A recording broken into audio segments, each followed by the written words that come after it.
ഏകദേശം ഒരു 300 വർഷം മുന്നേ ഇവിടെ താമസിച്ചിരുന്ന ആളുകളെ ഒറ്റയടിക്ക് കാണാതായി. അതായത് ഒരു രാത്രി വെളുക്കുമ്പോഴത്തേക്കും അവരെല്ലാവരും മിസ്സായിട്ടുണ്ട്.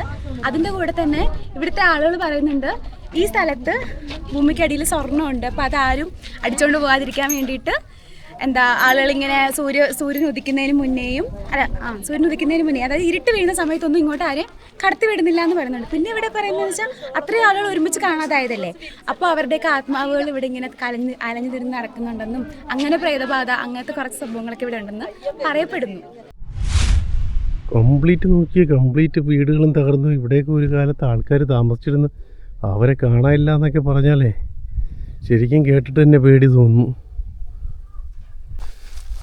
നമ്മളിപ്പോൾ ഇതിനകത്ത് കൂടെയാണ് നടക്കുന്നത് കേട്ടോ. ഇവിടെ എന്തൊക്കെയോ വലിയ കിണറുകളൊക്കെ കാണാമെന്ന് പറയുന്നുണ്ട്, പടികളുള്ള കിണർ, അങ്ങനെ എന്തൊക്കെയോ സംഭവം ഉണ്ടെന്നാണ് പറയുന്നത്. അത് എവിടെയാണെന്നറിയില്ല, നമുക്ക് പോയി നോക്കാം. പിന്നെ ജീപ്പ് സഫാരി, ക്യാമൽ സഫാരി ചെയ്യാനാണ് വരുന്നത്. അപ്പോൾ അവരെന്തെങ്കിലും പൈസ കൂടുതൽ വാങ്ങും. ഇതാണ് എൻ്റെ ഒരു ഇത്. ഇപ്പോൾ ഇത് കാണുന്ന ഒരാളിപ്പോൾ ഒരു ഫാമിലി അല്ലെങ്കിൽ ഒരാൾ ജയ്സാൽമീറിലേക്ക് വരികയാണെന്ന് പറഞ്ഞാൽ അതിന് വേണ്ടുന്ന അഡ്വൈസോ അല്ലെങ്കിൽ അതിന് വേണ്ടുന്ന പാക്കേജ് ആരും കൊടുക്കാൻ പറ്റും. പിന്നെ വയനാട് ഷുവറായിട്ട് നമുക്ക് ഫാമിലി നമുക്ക് വരുന്നുണ്ട്. ഇതേ ഈ ക്യാമ്പുകൾ കാണുന്നുണ്ടോ, ഈ ഹട്ടുകൾ കാണുന്നുണ്ടോ? ഇന്നലെ നമ്മൾ ഇവിടെയാണ് കേട്ടോ കിടന്നുറങ്ങിയത്. ഇത് എവിടെയാണെന്ന് അറിയോ? ഇത് രാജസ്ഥാനിലെ ജയ്സാൽമീർ എന്ന് പറയുന്ന സ്ഥലത്താണ്. രാജസ്ഥാൻ്റെ തലസ്ഥാനമായ ജയ്പൂരിൽ നിന്നും 570 കിലോമീറ്റർ അകലെയാണ് ജയ്സാൽമീർ. കൂടാതെ ഇത് താർ മരുഭൂമിയുടെ ഒത്ത മധ്യത്തിലുള്ള സ്ഥലവും കൂടിയാണ് കേട്ടോ. അപ്പോൾ എല്ലാവർക്കും ഗുഡ് മോർണിംഗ്. ബിൻഷാ വ്ലോഗിലെ പുതിയൊരു വീഡിയോയിലേക്ക് സ്വാഗതം. നമ്മൾ കുട്ടികളുമായിട്ടുള്ളൊരു ടൂർ പ്രോഗ്രാമിലാണ്. നമ്മൾ അഹമ്മദാബാദ് കഴിഞ്ഞു ജയ്സാൽമീർ എത്തി. ഇന്നലെ ജയ്സാൽമീറിലെ കാഴ്ചകളൊക്കെ കണ്ടല്ലോ അല്ലേ? നമ്മളവിടെ സഫാരി പോയതും പിന്നെ ഈ ക്യാമ്പിനകത്തുള്ള കാഴ്ചകളൊക്കെ കണ്ടല്ലോ. ഇനിയിപ്പോൾ ഈ ക്യാമ്പിൽ നിങ്ങൾ വന്നു കഴിഞ്ഞാൽ ഇപ്പോൾ എങ്ങനെയാണ് ഇവിടെ വരേണ്ടതെന്നും എത്ര രൂപയാവും നിങ്ങൾ ഒരാൾക്ക് ഒരു ഫാമിലിക്ക് ആവുന്നതെന്നൊക്കെ ഞാൻ ഡീറ്റെയിൽ ആയിട്ട് ചോദിച്ചിട്ട് പറയാം കേട്ടോ. അപ്പോൾ നമുക്ക് പുതിയൊരു വീഡിയോയിലേക്ക് എല്ലാവർക്കും സ്വാഗതം. ഇന്നും നമുക്ക് മനോഹരമായ കുറേ കാഴ്ചകളിലൂടെ പോവാം. എല്ലാവരും ഒന്ന് സപ്പോർട്ട് ചെയ്യാൻ മറക്കല്ലേ കേട്ടോ. ഇപ്പോൾ തന്നെ ലൈക്കും കമൻറ്റും ഒക്കെ ചെയ്ത് സബ്സ്ക്രൈബ് ചെയ്തൊക്കെ കൂടെ കൂടിക്കുള്ളൂ കേട്ടോ. നമ്മളങ്ങനെ റൂം വെക്കറ്റ് ചെയ്ത് ഇറങ്ങി ബസ്സിൽ കയറി അടുത്ത സ്ഥലമായ ജയ്സാൽമീർ ഫോർട്ട്, അതുപോലെ ഗഡിസാറിലേക്ക് ഇതൊക്കെ കാണാൻ പോകണം. അത് കഴിഞ്ഞ് നമ്മുടെ യാത്ര ഡൽഹിയിലേക്കാണ്. അപ്പോൾ നമുക്ക് ആ കാഴ്ചകളിലോട്ട് പോകാം. രാവിലെ സൺറൈസ് കാണാൻ പോയിട്ട് ഒരു സ്പോട്ടുണ്ട്, അവിടെ നമ്മൾ പോയിരുന്നു. അത് കഴിഞ്ഞ് ഇവിടുത്തെ നമ്മുടെ സ്വിമ്മിംഗ് പൂളില്ലേ, അതിലൊക്കെ ഒരു കുളിയൊക്കെ കഴിഞ്ഞതിന് ശേഷമാണ് നമ്മൾ ഫ്രഷായി ഇറങ്ങുന്നത് കേട്ടോ. അങ്ങനെ നമുക്ക് അത്തരം ആക്ടിവിറ്റീസും ഇവിടെ ചെയ്യാം കേട്ടോ. രാവിലെ പറഞ്ഞു കഴിഞ്ഞാലും തലേദിവസം പറയുകയാണെങ്കിൽ രാവിലെ സൺറൈസിന് പോകാൻ പറ്റും. നമ്മുടെ കുട്ടികളൊക്കെ ഇറങ്ങി. ഹായ്, ഇതാണ് കേട്ടോ ജയ്സാൽമീറിൽ നമ്മൾ താമസിച്ച ആ ഒരു റിസോർട്ടും ക്യാമ്പും എല്ലാം കൂടെ വരുന്നത് ഈ കോമ്പൗണ്ടിനകത്താണ്. ഇന്നലത്തെ വീഡിയോയിൽ ഞാൻ ഇത് ഡീറ്റെയിൽ ആയിട്ട് കാണിക്കുന്നുണ്ട്. കൺട്രി സൈഡ് റിസോർട്ട് എന്നാണ് കേട്ടോ. ഇവരെ കോൺടാക്ട് ചെയ്യണമെങ്കിൽ ഈ നമ്പറിലേക്ക് വിളിച്ചാൽ മതിയാവും. നമുക്ക് അരുണിനോട് കൂടി ഒന്ന് സംസാരിക്കാം, എങ്ങനെയാണ് റേറ്റ്, എന്തൊക്കെയാണ് കാര്യങ്ങൾ എന്നുള്ളത്. ഇതാണ് Arun, Leo event and travels. അത് നമ്മുടെ പാക്കേജറാണ്, നമ്മളിവിടെ കൊണ്ടുവന്ന അരുണാണ്. അരുണേ, ഇപ്പോൾ ഈ വീഡിയോ കാണുന്ന ഒരു ഫാമിലിക്ക് ജയ്സാൽമീറിലേക്ക് വരണം, എങ്ങനെയാണ് ഇത് ചെയ്യാൻ പറ്റുന്നത്? നമുക്ക് നോർമലി നമ്മുടെ കേരളത്തിൽ നിന്നാണെന്നുണ്ടെങ്കിൽ ജയ്സാൽമീർ വരണമെന്നുണ്ടെങ്കിൽ ഡയറക്റ്റ് ട്രെയിൻ ഫെസിലിറ്റി അങ്ങനെ ഒന്നും തന്നെ ഇല്ല. അപ്പോൾ ഒന്നെങ്കിൽ അഹമ്മദാബാദ് വഴി അല്ലെങ്കിൽ മുംബൈ വഴി വരണം. മുംബൈ വഴിയാണെങ്കിൽ ബൈ ട്രെയിനിൽ നമുക്ക് ജയ്സാൽമീർ വരാം. അല്ലാന്നുണ്ടെങ്കിൽ നമുക്ക് ഇവിടെ നിന്ന് അഹമ്മദാബാദ് വരെ ഫ്ലൈറ്റ് എടുത്തിട്ട് പിന്നെ അവിടെ നിന്ന് ട്രെയിനിൽ വരണം ജയ്സാൽമീറിലോട്ട്. ജയ്സാൽമീർ എത്തിക്കഴിഞ്ഞ് കഴിഞ്ഞാൽ നമ്മുടെ റിസോർട്ട് വരുന്നത് ഇതേപോലെ സാൻഡ് ഡ്യൂൺസ് എന്ന് പറഞ്ഞ് ബാക്ക് എന്ന് പറഞ്ഞു കഴിഞ്ഞാൽ പക്ക പ്രോപ്പർ ഡെസേർട്ടാണ്. പിന്നീട് അത്യാവശ്യം ഇവിടെ എല്ലാ ഫെസിലിറ്റീസും ഉണ്ട് ജയ്സാൽമീറിൽ. നമ്മളെ റിസോർട്ട് എന്ന് പറയുന്നത് വിത്ത് സ്വിമ്മിംഗ് പൂൾ അറ്റാച്ചുള്ള സാറെല്ലാം നമ്മളിപ്പോൾ യൂസ് ചെയ്തില്ല, എല്ലാവർക്കും അടിപൊളിയായിട്ട് എൻജോയ് ചെയ്യാൻ പറ്റിയ റിസോർട്ടാണ്. അതുപോലെ തന്നെ റൂംസ് ആണെങ്കിൽ പോലും തന്നെ ഇപ്പോൾ നമ്മൾ ചൂട് സമയത്താണ് വരുന്നെങ്കിൽ പോലും AC ടെൻറ്റ് നമുക്ക് അവൈലബിൾ ആണ്. പക്ഷേ ഇപ്പോൾ വിൻ്റർ സീസൺ ആയതുകൊണ്ട് എല്ലാ ടെൻറ്റും തന്നെ ആ ഒരു ക്വാളിറ്റി ആയിട്ടുള്ള ടെൻറ്റുകളാണ്. പിന്നീട് ഡൈനിങ് ഹോൾ എല്ലാം ഉണ്ട്, എല്ലാവർക്കും ഒരു ഫെസിലിറ്റി എല്ലാം ഉണ്ട്. ജയ്സാൽമീർ മൊത്തത്തിൽ 2 ദിവസം നമ്മൾ വരണം. അതിൽ ഒരു ദിവസം നമ്മൾ എത്തിക്കഴിഞ്ഞാൽ ഉച്ചയ്ക്ക് വൈകിട്ട് അപ്പോൾ നമ്മൾ ജീപ്പ് സഫാരി, ക്യാമൽ സഫാരി, രാത്രി നമ്മളെ കൾച്ചറൽ അതുപോലെ എല്ലാം കഴിഞ്ഞിട്ട് ഇവിടെ സ്റ്റേ ചെയ്യുന്നു. ഇന്ന് നമ്മളിതാ ഇപ്പോൾ ഇവിടെ നിന്ന് രാവിലെ മൊത്തം സ്വിമ്മിംഗ് പൂളൊക്കെ നമ്മൾ യൂസ് ചെയ്തതിന് ശേഷം നേരെ നമ്മൾ ഇവിടുത്തെ മെയിൻ കുറച്ച് സ്ഥലങ്ങളായിട്ടുള്ള സൈറ്റ് സീയിങ് ആയിരിക്കും നമ്മൾ കാണാൻ പോണത്. അപ്പോൾ ആ 3 സ്ഥലങ്ങളായിരിക്കും നമ്മൾ കാണുന്നത്. ഇതിപ്പോൾ ഇവിടെ വരുന്ന ഈ ക്യാമ്പ് സ്റ്റേ എടുക്കുന്നതിന് ഒരു ആൾക്ക് അല്ലെങ്കിൽ ഒരു ഫാമിലിക്ക് എത്ര രൂപയാവും? ഒരു ഫാമിലിക്ക് എന്ന് പറയുമ്പോൾ നോർമലി നമുക്ക് ലൈക്ക് ഒരു സീസൺ അല്ലെങ്കിൽ അല്ലാത്ത സമയത്താണെന്നുണ്ടെങ്കിൽ പെർ ഹെഡ് ഒരു 1500 രൂപയ്ക്ക് കിട്ടും. പക്ഷേ സീസൺ സമയത്തേക്കും വരുന്നെങ്കിൽ ലൈക്ക് ഇപ്പം ദീപാവലി, അതുപോലെ തന്നെ ഇവിടുത്തെ മെയിൻ ഫെസ്റ്റിവൽ ഇപ്പോൾ ക്രിസ്മസ്, ന്യൂ ഇയർ, അപ്പോൾ ആ സമയത്തേക്ക് വരുമ്പം ഒരു ടെൻറ്റിന് എന്തായാലും ഒരു മിനിമം 8000 rupees 10,000 rupees ആണ് ചെല്ലുന്നത്. അത്രയും പോകുമല്ലേ? 10,000 എന്ന് പറഞ്ഞു കഴിഞ്ഞാൽ നമുക്കാണ് ആ കോസ്റ്റ് കിട്ടുന്നത്. അല്ലാണ്ട് ഡയറക്റ്റ് ബുക്കിംഗ് എടുത്തു കഴിഞ്ഞാൽ അറൗണ്ട് 12,000 ആണ്. ഓണറാണ് ബാക്കിൽ അവിടെ റിസപ്ഷനിലുണ്ട്, ഓണറുണ്ട്. ലൈക്ക് അത്രയ്ക്കും പീക്ക് സീസൺ ആണ് ആ സമയത്ത്. അപ്പം ഭയങ്കര കോസ്റ്റ്. പിന്നെ ഇത് പ്രീമിയം റിസോർട്ടാണ്. അല്ലാണ്ട് ലോക്കൽ റിസോർട്ടിന് കുറച്ച് ഒരു 5,000, എന്നാൽ പോലും 5,000 റുപ്പീസ് മിനിമം ആണ്. മിനിമം സീസണിലാണെങ്കിൽ. അപ്പൊ ഇപ്പൊ നമുക്ക് കുട്ടികൾക്ക് ഇപ്പൊ 1,500 റുപ്പീസ് ആണ് വരുന്നത്. ലൈക്ക് ഇവിടുത്തെ വരുന്നത് ജീപ്പ് സഫാരി, ക്യാമൽ സഫാരി, ഇതെല്ലാം അടക്കം, ബ്രേക്ക്ഫാസ്റ്റ്, ഡിന്നർ, ഇതെല്ലാം അടക്കമാണ് വരുന്നത്.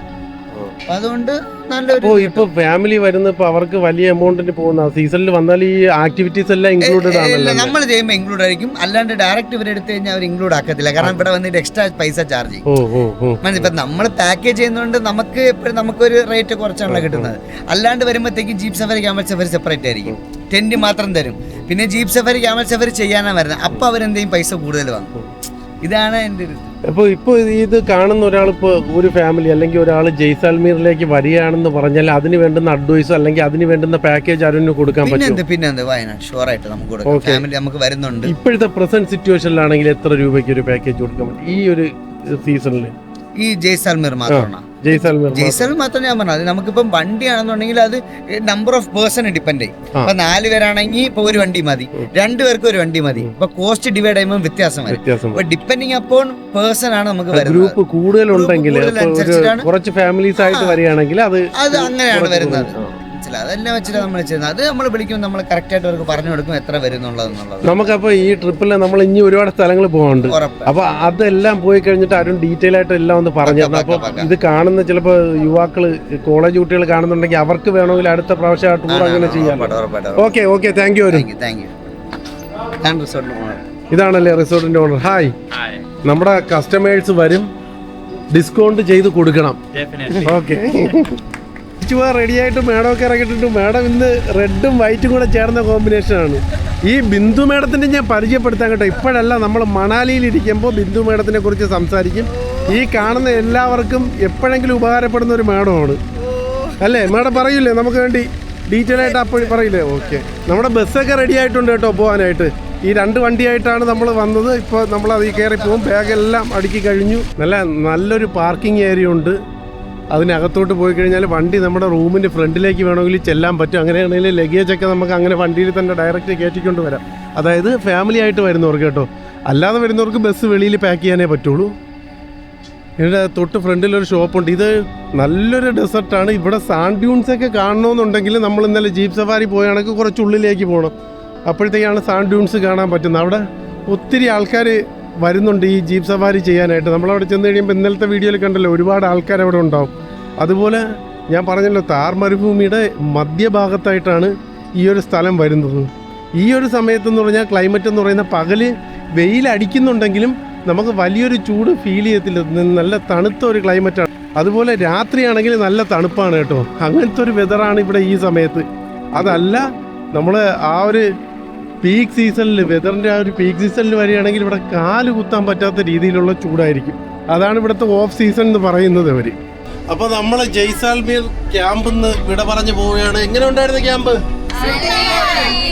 അടിച്ചു പൊളിച്ചല്ലേ ഒരു നൈറ്റ്?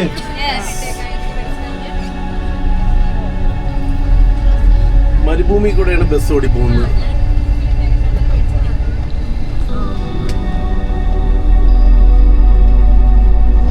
ഈ സ്ഥലത്തിൻ്റെ പേര് സാം സാൻഡ് ഡ്യൂൺ എന്നാണ് കേട്ടോ. നമ്മൾ ആ സ്റ്റേ ചെയ്തത് സാം സാൻഡ് ഡ്യൂണിലാണ്. ഇങ്ങോട്ട് വരുന്ന വഴിക്ക് റോഡിന് സൈഡിൽ തന്നെ ഒത്തിരി ക്യാമ്പ് നമുക്ക് ഇങ്ങനെ കാണാം. ലക്ഷറി ഉണ്ട്, അല്ലാത്ത ബഡ്ജറ്റ് ഫ്രണ്ട്ലി ആയിട്ടുള്ള ക്യാമ്പുകൾ ഒത്തിരി വരുന്ന വഴിക്കുണ്ടാവും. അവിടെയെല്ലാം ഇങ്ങനെ തന്നെയാണ് സ്റ്റേ ചെയ്യും. അതിൻ്റെ കൂടെ ആക്ടിവിറ്റീസും ഉണ്ടാവും. മരുഭൂമിയിലെ തടാകം കണ്ട വെള്ളമാണ് തടാകം.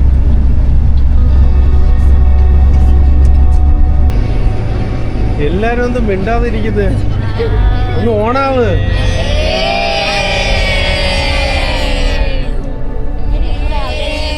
എങ്ങനെ ഉണ്ടായിരുന്നു ജയ്സാൽമീർ? ഒന്നും കൂടെ വരണമെന്ന് തോന്നുന്നുണ്ടോ? ഒരു ദിവസം കൂടെ സ്പെൻഡ് ചെയ്യണമെന്ന് തോന്നുന്നല്ലേ? നമുക്കിനി അടുത്തൊരു യാത്ര വരാം.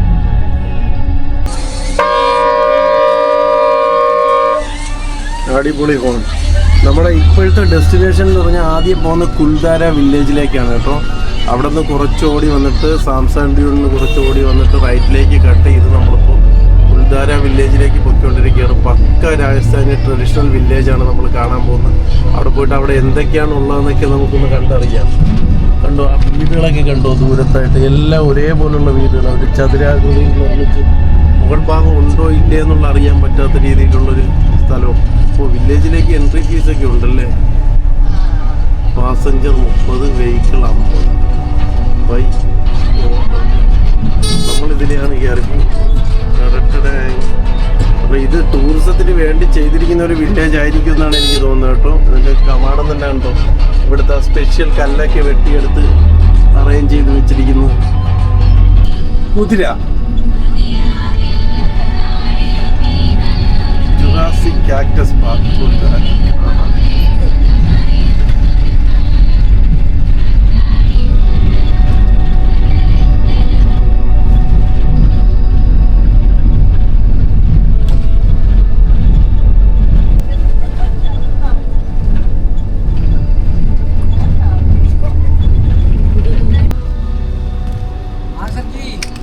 നമ്മൾ ബസ്സിൽ നിന്ന് വെളിയിലേക്ക് ഇറങ്ങി കേട്ടോ. ആ പാർക്കിങ്ങിലാണ് വന്നത്. ആ ഗേറ്റ് കഴിഞ്ഞ് കുറച്ചകത്തേക്ക് ഓടി വരുമ്പോൾ ഒരു പാർക്കിങ് വരും. ഇവിടെ നിന്ന് ഇപ്പോൾ നമ്മൾ കാണുന്ന കുറേ ഇടിഞ്ഞ് പൊളിഞ്ഞ് കിടക്കുന്ന കെട്ടിടങ്ങൾ, ആൾക്കാർ മുകളിലോട്ട് കയറി പോകുന്നുണ്ട്. ഇതിൻ്റെ പ്രസക്തി എന്താണെന്നുള്ളത് നമുക്ക് അകത്തോട്ട് പോയി നോക്കിയിട്ട് പറയാം കേട്ടോ. നമ്മളിപ്പോൾ കാണാൻ പോകുന്നത് ഇന്ത്യയിലെ ഏറ്റവും ഹോണ്ടഡ് ആയിട്ടുള്ളൊരു പ്ലേസാണ്. ഇതിനു മുമ്പ് നമ്മൾ ധനുഷ്കോടി പോയി അവിടെ ഒരു ഹോണ്ടഡ് പ്ലേസ് കണ്ടിട്ടുണ്ട്. എന്തുകൊണ്ട് കൃഷ്ണത്തെ പേടിയുണ്ടോ അങ്ങോട്ട് പോയി കാണാനായിട്ട്? പേടിയൊന്നുമില്ല, രാവിലെ അല്ലേ, നമുക്ക് പേടിക്കാനായിട്ടൊന്നുമില്ല. രാത്രിയാണെങ്കിലോ? രാത്രിയാണെങ്കിൽ കുറച്ച് വിഷയം. രാത്രി ഇങ്ങോട്ട് വരാൻ പറ്റത്തില്ല. രാത്രി ഇങ്ങോട്ട് ആളിനെ കടത്തി വിടൂല എന്ന് പറയുന്നത് 6 മണിക്ക് ശേഷം. അതും സൂര്യൻ ഉദിക്കുന്നതിന് മുമ്പും വൈകുന്നേരം 6 മണിക്ക് ശേഷവും ഇങ്ങോട്ട് ആരെയും കടത്തി വിടില്ലെന്നാ. നമുക്ക് അകത്ത് പോയി നോക്കാം അല്ലേ? തീർച്ചയായും. അപ്പോൾ നമുക്ക് പ്രേത നഗരത്തിനകത്തേക്ക് കയറി പോവാം. പ്രേതത്തിന് പേടിയുണ്ടോ? കള്ളപ്പറയരുത്. ഇങ്ങനെ ആൾക്കൂട്ടത്തിൽ ഇരിക്കുമ്പോൾ പ്രശ്നമല്ലല്ലേ പ്രേതത്തിന്. ഇത് ഇവിടെയൊക്കെ ഇടിഞ്ഞു പൊളിഞ്ഞ കെട്ടിടങ്ങളാണ്. ഏകദേശം 200 വർഷത്തോളം പഴക്കമുള്ള പല കെട്ടിടങ്ങളുണ്ടെന്നാണ് പറയുന്നത്.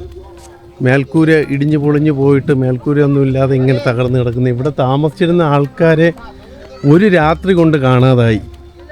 അവരെങ്ങോട്ട് പോയിന്ന് ഇതുവരെ ഒരു അറിവുമില്ല. ഇതിപ്പോൾ ആർക്കിയോളജിക്കൽ സർവേ ഓഫ് ഇന്ത്യയുടെ കീഴിലാണ്. ഇതൊരു ടൂറിസ്റ്റ് സ്പോട്ടായിട്ട് അവർ സംരക്ഷിച്ച് വരുന്ന സ്ഥലമാണ്. ഇവിടെ വൈകുന്നേരം 6 മണിക്ക് ശേഷവും വരാൻ പറ്റത്തില്ല, സൂര്യൻ ഉദിക്കുന്നതിന് മുമ്പും പുറത്തുനിന്ന് വരാൻ പറ്റത്തില്ല. ആള് താമസമില്ല ഈ വില്ലേജിലിപ്പോൾ. അതെ ആർഷ, ഈ വില്ലേജിനെ കുറിച്ച് കാര്യങ്ങൾ അറിയാമെങ്കിൽ അതൊന്ന് പറയാമോ? എന്തായിരുന്നു ഇവിടെ സംഭവിച്ചത്? എന്താണ് ഇതിൻ്റെ പ്രാധാന്യം? സ്ഥലം എന്ന് പറയുന്നത് ജയ്സാൽമറിയിൽ നിന്ന് 25 കിലോമീറ്റർ അകലെയാണ്. ഏകദേശം ഒരു 300 വർഷം മുന്നേ ഇവിടെ താമസിച്ചിരുന്ന ആളുകളെ ഒറ്റയടിക്ക് കാണാതായി. അതായത് ഒരു രാത്രി വെളുക്കുമ്പോഴത്തേക്കും അവരെല്ലാവരും മിസ്സായി. പറയുന്നതെന്ന് വെച്ചാൽ പലിവാലി എന്ന് പറയുന്ന ഒരു ബ്രാഹ്മണ ഒരു ഗ്രൂപ്പാണ് ഇവിടെ താമസിച്ചിരുന്നത്. അപ്പോൾ ആ സമയത്ത് ഇവിടുത്തെ പ്രധാനമന്ത്രിയായിരുന്ന സലീം സിംഗ് എന്ന് പറയുന്ന ഒരു പ്രധാനമന്ത്രി, ആൾക്ക് ആ ബ്രാഹ്മണ തലവൻ്റെ മകളെ കല്യാണം കഴിക്കണമെന്ന് ആഗ്രഹം ഉണ്ടായിരുന്നു. അപ്പോൾ അത് കഴിഞ്ഞിട്ട് ആ തലവൻ സമ്മതിക്കാതെ ആ ഗ്രാമത്തിലുള്ള എല്ലാവരും ആ ഓർഡർ പാലിക്കാതെ ഗ്രാമത്തിൽ നിന്ന് പെട്ടെന്ന് കാണാതാവുകയാണ് ചെയ്തത്. അവരെങ്ങോട്ട് പോയെന്നോ അല്ലെങ്കിൽ അവരിനി അയാൾ വല്ലതും ചെയ്തതാണോന്നോ അങ്ങനെയൊന്നും ആർക്കും ഇതുവരെയും അറിയില്ല. അപ്പം അത് ഒരു ദുരൂഹതയായിട്ട് നിൽക്കുന്നുണ്ട്.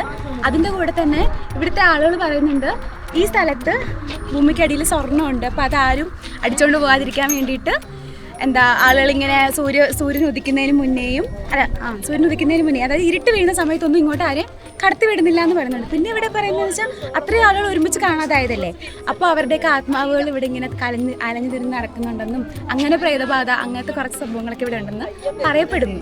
അതുകൊണ്ടാണ് ഇവിടെ വിസിറ്റേഴ്സ് അലോഡ് അല്ലാത്തത് രാത്രി. ആർഷപ്രേതത്തിൽ വിശ്വസിക്കുന്നുണ്ടോ? ഇല്ല. എന്നാലും നമുക്ക് നോക്കാം അല്ലേ? എന്താ അശ്വതി? നോക്കാം അല്ലേ? ഒന്ന് പ്രേതത്തിനെ നോക്കിയിട്ട് വന്നാലോ? ഞാനും ഇതുവരെ അതാ ഒരു പ്രേതം നിൽക്കണം. കിട്ടി വൈറ്റും ഇട്ടൊരു പ്രേതം. അപ്പൊ നിങ്ങൾ കണ്ടവരേ ഉള്ള വൈറ്റും. ഇതൊന്നും പ്രേതങ്ങളല്ല കേട്ടോ, ഇതൊക്കെ നമ്മുടെ സ്റ്റുഡൻസ് ആണ്.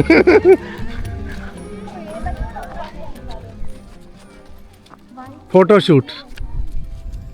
നമുക്ക് ഇതിനകത്തൊക്കെ ഒന്ന് കയറി നോക്കാം കേട്ടോ. ഇത് കണ്ടോ, ഇതൊരു ഒരു കോട്ട പോലെ കാണുന്നുണ്ട് ഇവിടെ. അതിനകത്തൊക്കെ ആൾക്കാർ കയറി പോകുന്നുണ്ട്. ഇങ്ങോട്ടൊക്കെ നമുക്ക് കയറി പോകാവുന്നതാണ്. അവിടെയൊക്കെ നിന്ന് ഫോട്ടോസൊക്കെ എടുക്കുന്നുണ്ട്. ഇതൊരു വീട് പോലെ ചെയ്തിരിക്കുക, കല്ലടിക്കിട്ട്. അപ്പോൾ നമുക്ക് അതിനകത്ത് പോയി നോക്കാം. മേൽക്കൂര ഇല്ല കേട്ടോ ഇതിന്.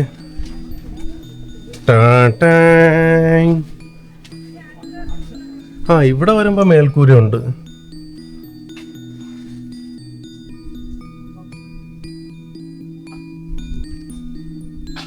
ഇതൊരു പഴമ തോന്നിക്കുന്നില്ലല്ലോ ഈ കെട്ടിടം. ഇതൊരു പുതുമയുള്ള കെട്ടിടമായിട്ടാണ് എനിക്ക് തോന്നുന്നത്. ആ ഒരു 100-200 വർഷത്തെ പഴക്കമൊന്നും ഇതിന് ഫീൽ ചെയ്യുന്നില്ല. ഇതിനകത്ത് കൂടെ ഇങ്ങനെ കയറി നമുക്ക് നടക്കാം. ഇതിൻ്റെ മേൽക്കൂര കണ്ടോ? തടിയാണ്. തടി നിരത്തി വെച്ചിട്ട് അതിൻ്റെ മണ്ടയിൽ പുല്ലിട്ടേക്കുക. അതുകൊണ്ട് ചൂടുകാലത്ത് ചൂടിനെയും തണുപ്പിനെയൊക്കെ പ്രതിരോധിക്കാൻ പറ്റും. ഈ കല്ല് കണ്ടോ? ഇത് കല്ലാണ് കേട്ടോ. ഇതിനടിയിൽ സിമെൻറ്റോ ഒന്നും യൂസ് ചെയ്തിട്ടില്ല. ഇങ്ങനെ കല്ലടിക്കി വെച്ചേക്കുക. ഇതെന്തോ പുതിയ നിർമ്മിതിയൊക്കെ ഇവിടെ നടക്കുന്നുണ്ട്. നമുക്കിതിലേ അങ്ങോട്ട് പോകാം. ഞാൻ ഒറ്റയ്ക്കേ ഉള്ളൂ, അവരാരും ഇങ്ങോട്ട് വന്നിട്ടില്ല. ഇവിടെ ഒരു ഡോറ് തുറവ്. പ്രാവ് പേടിച്ചു പോയി. ഇവിടെ ഒരു ചെറിയ മതിലും കാണാം, അത് പൊളിഞ്ഞു കിടക്കുന്നു. ഇതിലേ പോകുമ്പോൾ ഇങ്ങനെ ഒരു വാതിലുണ്ട്. ഇതിനകത്ത് കൂടെ നമുക്ക് ആ വില്ലേജിൻ്റെ ഉള്ളിലേക്ക് പോകാൻ പറ്റുമായിരിക്കും കേട്ടോ. നമുക്കൊന്ന് അങ്ങോട്ട് നടന്നിട്ട് വന്നാലോ? ഇതൊക്കെ ആ പണ്ട് കാലത്തെ കെട്ടിടങ്ങളാണേ. ഇവിടെ ഈ പൊളിഞ്ഞു കിടക്കുന്നതെല്ലാം. അങ്ങോട്ട് ഇറങ്ങാൻ പറ്റുമെന്ന് നോക്കട്ടെ. എന്തായിരിക്കും എന്നാലും ഇവിടെ ഉള്ള ആൾക്കാർക്ക് സംഭവിച്ചിട്ടുണ്ടാവുക? ഇങ്ങനെ ഈ കല്ലിൽ കൂടെ ചവിട്ടി ഇറങ്ങണം. കല്ലിളവുമെന്തോ ഇല്ല. ഇതേ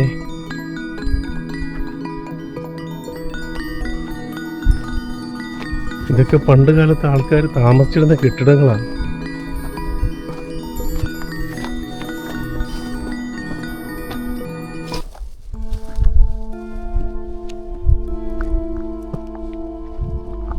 ഇവിടെ ചുറ്റും നോക്കുമ്പോൾ നമുക്ക് അങ്ങനെ കാണാൻ പറ്റുന്നു കേട്ടോ. ഈ ഒരു ഏരിയ അങ്ങോട്ട് വ്യാപിച്ച് കിടപ്പുണ്ട്. അവിടെ വേലി വെച്ച് കവർ ചെയ്തിട്ടുണ്ട്.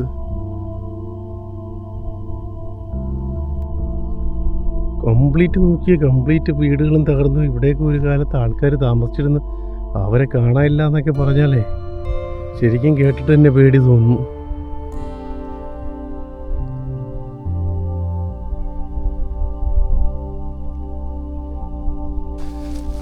നമ്മളിപ്പോൾ ഇതിനകത്ത് കൂടെയാണ് നടക്കുന്നത് കേട്ടോ.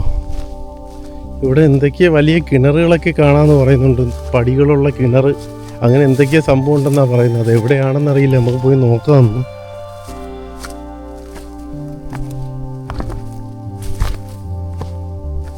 അങ്ങേയറ്റത്ത് വേലി വെച്ചിട്ടുണ്ട്.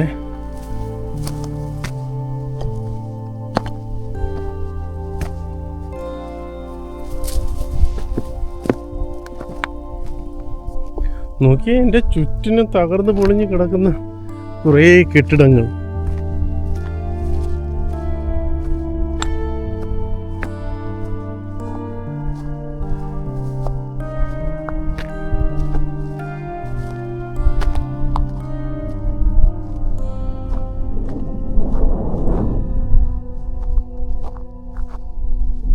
എന്തൊക്കെ കാഴ്ചകളല്ലേ നമ്മൾ കാണുന്നത്. നമ്മൾ കേരളം വിട്ട് വന്ന് കഴിഞ്ഞു കഴിഞ്ഞാൽ നമുക്ക് ഒരുപാട് ഡിഫറെൻ്റ് ആയിട്ടുള്ള കാഴ്ചകൾ കാണാൻ പറ്റും.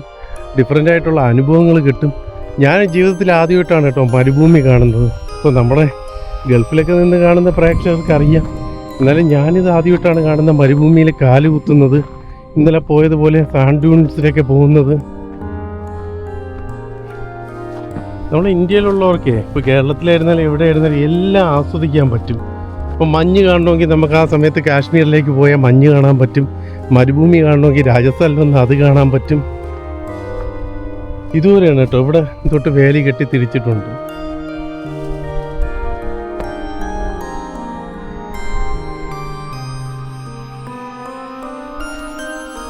ഇനി നമുക്ക് ആ മുന്നിൽ കാണുന്ന കയറി വീഴുമ്പോഴുള്ള കെട്ടിടത്തിലേക്ക് പോകാം കേട്ടോ. അവിടെ തിരക്കായിരുന്നുകൊണ്ടാണ് നമ്മൾ ആദ്യമേ പോവാതെ ഇങ്ങോട്ടേക്ക് വന്നത്. അപ്പോൾ ഇനി നമുക്ക് അത് പോയി കാണാം. കുൽധാര വില്ലേജ്.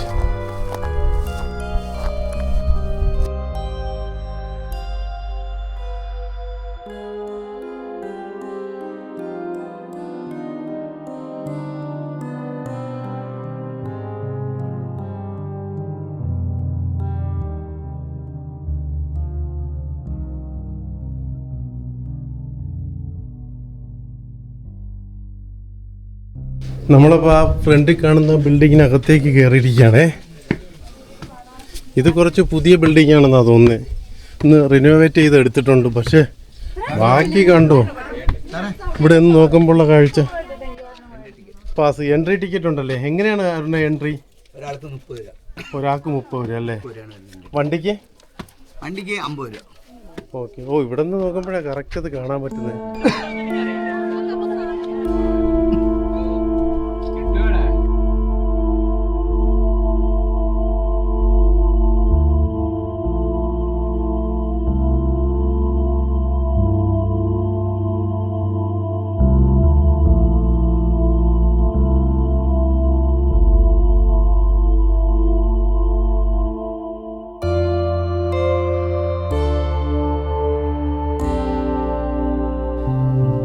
അപ്പോൾ നമ്മൾ പ്രേത നഗരമൊക്കെ കണ്ടു കഴിഞ്ഞിട്ട് ഇനി അടുത്ത സ്ഥലത്തേക്ക് പോവുകയാണ്. ഇത് രാജസ്ഥാനിലെ നല്ലൊരു വില്ലേജ് ആയിരുന്നു. എനിക്ക് രാജസ്ഥാനിലുള്ള സാധാ ഉള്ളൊരു വില്ലേജ്, അതിനകത്തുള്ളൊരു വീടും ആൾക്കാരെയൊക്കെ കാണണമെന്നുണ്ടായിരുന്നു. അത് നടക്കുമെന്ന് നോക്കട്ടെ. അങ്ങനെയാണെങ്കിൽ നമുക്ക് കാണാം. അടുത്ത് നമ്മൾ പോകാൻ പോകുന്നത് ഗഡിസർ ലേക്കിലേക്കായിരിക്കും. അത് കഴിഞ്ഞായിരിക്കും ജയ്സാൽമീർ ഫോർട്ടിലേക്ക് പോകുന്നു. അങ്ങനെ ഇന്ന് ജയ്സാൽമീറിലുള്ള അങ്ങനെയുള്ള ലോക്കൽ ഡെസ്റ്റിനേഷൻ എല്ലാം നമ്മൾ കണ്ടു കഴിഞ്ഞിട്ട് ഇന്ന് ഇവിടെ നിന്ന് രാത്രി ഡൽഹിയിലേക്ക് തിരിക്കും. അപ്പോൾ അതിൻ്റെ കൂടെയുള്ള കാഴ്ചകളും വരുന്നുണ്ട്. വീഡിയോ കുറച്ച് ലെങ്ത് ഉള്ളതാവും, എന്നാലും നിങ്ങളൊന്ന് കാണുക. ഒരുപാട് സ്ഥലങ്ങൾ അതിലൂടെ പരിചയപ്പെടാൻ പറ്റും. നമ്മളങ്ങനെ ഇറങ്ങുക, പുറത്തേക്ക് ഇറങ്ങുക. ബസ്സിലേക്ക് എല്ലാവരും കയറുന്നുണ്ട്. തിരിച്ചു പോകാനായിട്ട് നമ്മൾ ബസ്സിൽ നിന്ന് മാറി ട്രാവലറിൽ കയറിയിട്ടുണ്ട് കേട്ടോ. നമ്മുടെ ബോയ്സ് എല്ലാവരും ഇതിനകത്തുണ്ട്. എങ്ങനെ ഉണ്ടായിരുന്നു സ്ഥലം? ഈ കാണുന്നതെല്ലാം ഈ വില്ലേജിൻ്റെ ഭാഗങ്ങളാണ് കേട്ടോ. അതുകൊണ്ട് അവിടെ ഒരു കുഴൽക്കിണറൊക്കെ കാണാം. ഇങ്ങനെ കല്ല് പാകിയ വഴിയാണ്. നമ്മൾ ഗേറ്റ് കഴിഞ്ഞ് കയറി വരുന്ന കല്ല് പാകിയ വഴിയിലൂടെയാണ് നമ്മളിഞ്ഞ് പുറത്തേക്ക് ഇറങ്ങി പോകുമ്പോൾ.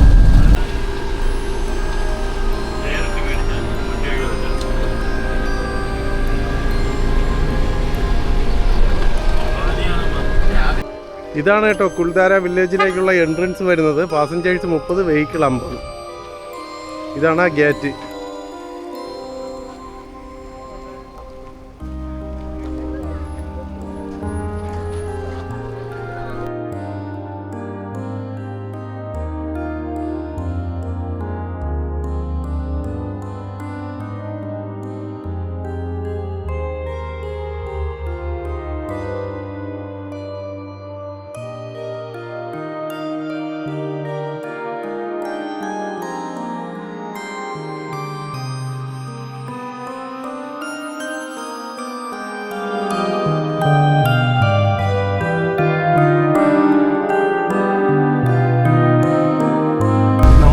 ജയ്സാൽമീർ ടൗണിലേക്ക് എത്തിയ ഈ സൈഡിൽ കാണുന്ന ജയ്സാൽമീർ കോട്ടയുടെ ഭാഗങ്ങളാണ്.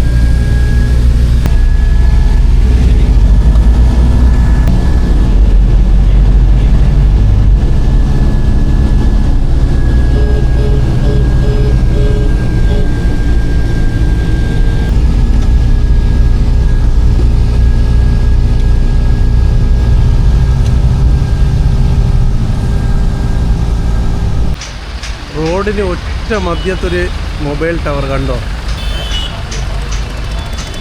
നമ്മളിവിടെ നിർത്തിയത് ഭക്ഷണം കഴിക്കാൻ വേണ്ടിയിട്ടാണ്. ഇവിടെ നിന്ന് വേണം നമ്മൾ ഭക്ഷണം കഴിക്കാൻ. എനിക്ക് തോന്നുന്നു ഡെസേർട്ട് ഡൈനിങ് റെസ്റ്റോറൻ്റ് എന്ന് പറഞ്ഞൊരു റെസ്റ്റോറൻറ്റിലാണെന്ന് തോന്നുന്നു. അരുണിനോട് ചോദിക്കാം. നമ്മൾ ഫുഡ് കഴിക്കാനായിട്ടൊന്നും ഇവിടെയാണ് കേട്ടോ. Dessert dining restaurant and cafe. ഇത് നമ്മുടെ റെയിൽവേ സ്റ്റേഷന് അടുത്ത് തന്നെയാണ്. റെയിൽവേ സ്റ്റേഷനിൽ ഇറങ്ങിയിട്ട് ഒരു 500 മീറ്റർ മുന്നിലോട്ട് വന്നു കഴിഞ്ഞാൽ നമുക്കിത് കാണാം. നമ്മുടെ കുട്ടികളൊക്കെ ഭക്ഷണം കഴിക്കാനായിട്ട് ഇരുന്നിട്ടുണ്ട്. ഓരോരുത്തരും എന്തൊക്കെയോ ഓർഡർ ചെയ്തിട്ടുണ്ട്. എല്ലാ വെറൈറ്റി ഡിഷസും ഓർഡർ ചെയ്തിട്ടുണ്ടോ? എല്ലാം രാജസ്ഥാൻ ഫുഡെല്ലാം ട്രൈ ചെയ്യണം അല്ലേ? സീറ്റില്ലയോ? വെയിറ്റ് ചെയ്യാം, അവരെഴുന്നേക്കിട്ട്. तो दोस्तों हम आ चुके हैं अब रेस्टोरेंट में। यहाँ से खाना खाने के बाद हम जाएंगे जैसलमेर फोर्ट।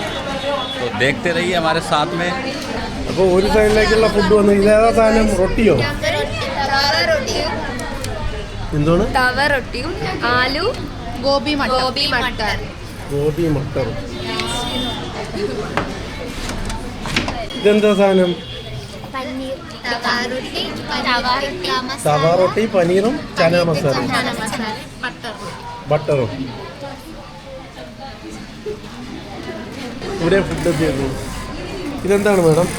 കോളിഫ്ലവറും ചന മസാല മസാല, റൈസ്, റൈസ് അല്ലേ?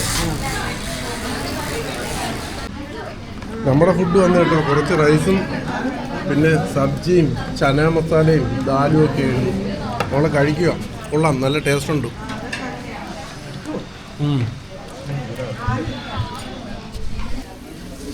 നമ്മൾ കയറിയ റെസ്റ്റോറൻറ്റിലെ റൊട്ടി ഉണ്ടാക്കുന്നുണ്ടോ?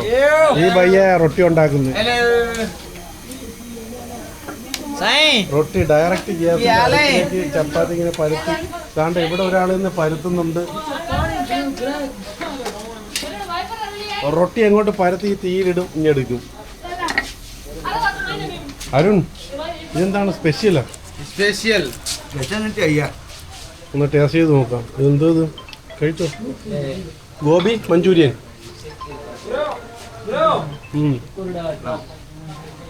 ഫുഡൊക്കെ കഴിച്ചിട്ട് നമുക്ക് അടുത്ത സ്ഥലത്തോട്ട് പോവാം. അനന്തു, അടുത്ത നമ്മൾ എവിടെ പോകുന്നത്? അടുത്ത കാണാൻ പോകുന്ന ജയ്സാൽമീർ ഫോർട്ടാണ്. അതോ ഗഡിസാർ ലേക്കോ? ജയ്സാൽമീർ ഫോർട്ട് അത് കഴിഞ്ഞിട്ട് ഗഡിസാർ ലേക്ക് പോകണ്ടേ? ഏതെങ്കിലും ഒന്നായിരിക്കും.